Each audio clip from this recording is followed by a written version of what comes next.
In the last video, we walked through the LP1F checker, the Property and Financial Affairs LPA. This video covers the LP1H, the Health and Welfare LPA. This is the one that covers decisions about the person themselves, where they live, the care they receive, the medical treatment they are given. For many family carers, this is the one that matters most. Once you have completed the LP1H form, before you sign anything and before you post anything, use the CarersInfo LP1H checker. The checker walks you through every section of the LP1H form, one section at a time.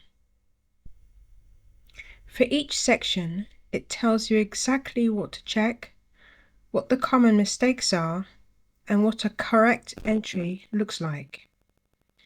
There is one section in the LP1H that does not appear in the LP1F, and it is one of the most critical. Section 5 is the life-sustaining treatment decision. This is where the donor states whether they want their attorney to be able to make decisions about life-sustaining treatment on their behalf, or whether they want that decision left to medical professionals.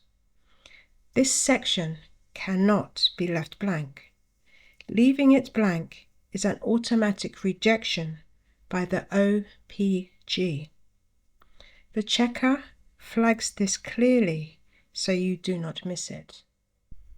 The LP1H and the LP1F look similar, but they are not the same form. Do not assume that because you checked one, you have checked the other.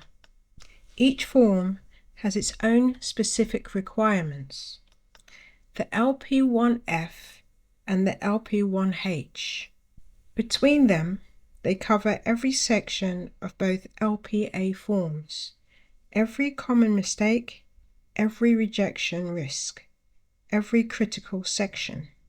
1 in 11 applications is returned by the OPG. The checkers are designed to help you reduce that risk before your application leaves your hands.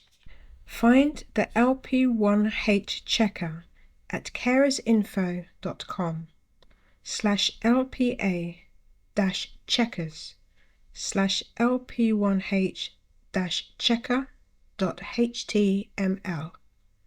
And if you haven't used the LP1F checker yet, find that at carersInfo.com/LPA-checkers/LP1F-checker.html. Thank you for watching this series. I hope it helps.